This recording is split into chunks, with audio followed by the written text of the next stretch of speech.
Olá pessoal, vamos para o nosso segundo vídeo falando aí sobre o livro que eu escrevi, Alma, Hine Alma, eis que a jovem virgem, né? O segundo tema que eu escolhi para falar aqui, né? Tá na página 44, no fim da página 44, começo da página 45 dessa primeira edição. Já queria deixar um alerta aqui a todos aqueles que adquiriram o livro. Nessa primeira edição, se você ler em aramaico, você vai perceber que aqui o texto que eu citei do Zohar, né, que é da Parashá Noah, do Zohar, a página 60b, 61a. Na hora da editoração, nem eu nem o editor percebemos, mas faltou uma parte do texto aramaico da página 61a. Faltou uma pequena parte aqui do texto aramaico. Bezat Hashem, numa segunda edição, pretendo corrigir isso. Mas se você não lê aramaico, isso não faz também tanta diferença, porque o texto traduzido, o texto em português, está completo.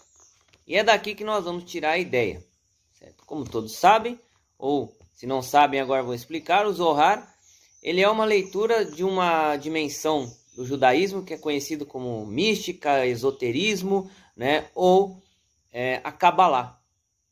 Certo? Alguns têm um preconceito enorme com a Kabbalah. Isso é histórico já, até mesmo dentro do judaísmo, certo?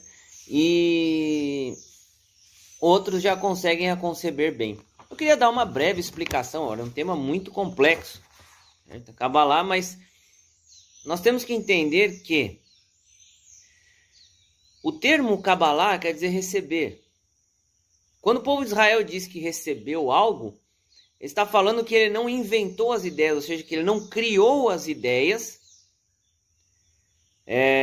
para chegar a Deus, vamos dizer assim, né? Porque essa é uma lógica muito dos filósofos. Olha, eu vou olhar para o universo e eu vou conceber ideias, né, através do meu pensamento, através do meu intelecto, e através dessas ideias eu pretendo chegar a Deus. O judaísmo parte do princípio de que foi recebido algo por Avraham Avinu, através da autoanulação dele, para que isso viesse. Então a autoanulação dele, né, isso, entre aspas, aí, criou um espaço para que Avraham Avinu, para que esses grandes homens de Deus fossem preenchidos pela revelação divina, uma vez que esse espaço, como eu disse entre aspas aqui,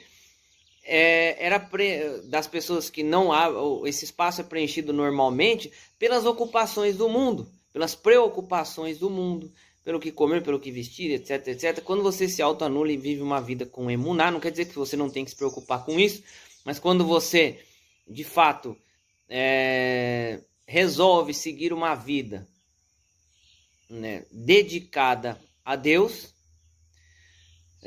não quer dizer, como eu já disse, né, não quer dizer que você não vai trabalhar, que você não vai pagar suas contas, você não vai fazer nada, não. Mas quando você resolve viver uma vida com emuná, uma vida com fé, certo? Você abre este espaço para que você receba coisas maiores e não para que você as conceba, né, através dos seus próprios esforços, vamos dizer assim, né? O esforço nesse sentido, então, vem de você conceber o que você recebeu. Uma vez que aquilo que você recebeu, ele vem como se fosse uma forma bruta. E o seu entendimento, né, e as suas experiências de vida vão fazer com que você expresse isso. Então essa é a literatura que a Kabbalah, que a mística, o esoterismo judaico, ele vai trazer. Então, o que é importante nós entendermos? Que são temas abstratos, são grandes abstrações. Eu vejo muitas coisas, as pessoas tentando mapear, porque aqui já existia esoterismo, aqui já existia misticismo, como se o judaísmo fosse, ou se aquela outra cultura fosse influenciada pelo judaísmo e tudo mais. Veja bem, todas as culturas, absolutamente todas as culturas, todas as religiões, elas possuem uma dimensão mística. Por quê? Porque isso está inerente ao ser humano. O ser humano não é só um ser materialista. O ser humano tem contato com uma dimensão arquetípica, né? Com uma dimensão que está para além da sua inteligência racional, mas que está para a sua inteligência intuitiva. Certo? Então, as religiões e o que é místico nessas religiões vão trabalhar em torno do desenvolvimento dessa inteligência intuitiva. E isso tem sido muito desvalorizado hoje em dia. Certo? Então as pessoas tentam mapear de onde veio a ideia esotérica de tal coisa. Tal. Ah, porque quem via as estrelas era da religião tal. Não, todas as religiões, absolutamente todas as religiões, têm pontos em comum no que diz respeito à mística. Agora, como cada um a expressa, como cada um a concebe, este contato daquilo que com estes arquétipos acima, como cada um a concebe, é o que difere. Certo? Então, é por isso que, na visão judaica, certo? A Kabbalah, a mística do judaísmo, é uma mística kosher. É uma mística que é lícita para o próprio judaísmo, obviamente, que nós estamos falando. Certo? E por isso que as linhas, por exemplo, racídicas, elas vão determinar um método de estudo através da anulação do próprio ser e não para que você adquira a mística em si, o conhecimento místico em si, mas sim para o desenvolvimento de si. Para isso você precisa ser uma pessoa fiel aos mandamentos, ter uma maturidade já no estudo de judaísmo e etc. Hoje essa literatura mística está muito difundida, traduzida em diversos idiomas, né? O que é bom por um lado, mas que também traz muita confusão. Por quê? Porque são temas altamente abstratos, difíceis de se tratar, que exigem altíssimo teor de conhecimento, certo? Temos lá nos Escritos Nazarenos uma passagem que diz o seguinte: Miriam ficou grávida pelo Ruach HaKodesh, né? Pelo Espírito de Santidade. Você veja que é algo abstrato, que é algo esotérico. Como você concebe isso? O Zohar vai nos explicar um pouquinho, vai nos clarear um pouco essa ideia de como o judaísmo a concebia e a concebe ou deveria conceber até hoje. Certo? Nessa passagem que eu citei aqui, eu vou ler já na página 45. Já começando por aqui.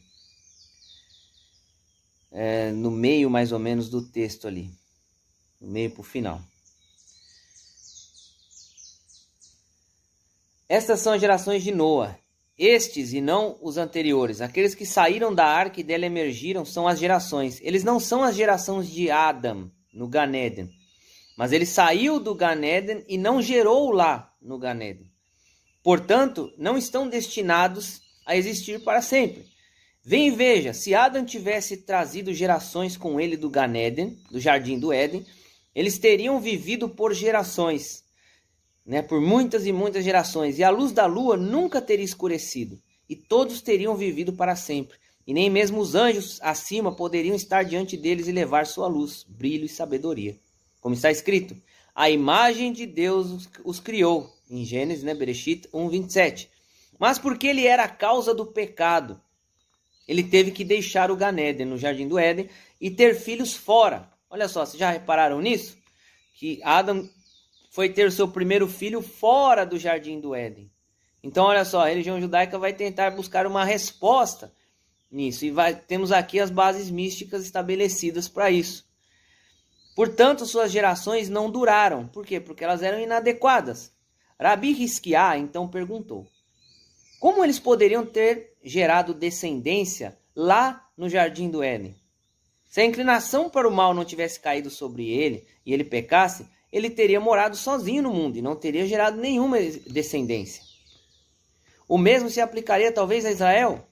Se eles não tivessem pecado pelo bezerro de ouro e atraído para si a inclinação para o mal, eles também nunca teriam gerado qualquer prole e nenhuma nova geração teria surgido no mundo. Então veja o ponto que o Rabi Hizkiah coloca. Ora, se eles nunca fossem morrer, então não precisava novas gerações nascerem. Então ele ia ser lá, do jeito que ele estava lá, ele ficaria para sempre, certo? Mas Hashem não determinou crescer e multiplicai-vos? Então continua o Zohar. O ponto principal é que o poder da relação sexual deriva principalmente da inclinação ao mal. Portanto, sem a inclinação ao mal, não pode haver descendência. Isso nos padrões atuais de mundo. Ele disse-lhe, se Adão não tivesse pecado, prestem muita atenção nisso, se Adão não tivesse pecado, ele não teria gerado descendência do lado do Yetzer Hará, ou da inclinação para o mal, mas ele os teria gerado do lado do espírito da santidade, ou seja, do Ruach HaKodesh. Mas, porque ele produziu descendência apenas do lado da inclinação para o mal, todos os descendentes da humanidade nasceram do lado da inclinação para o mal.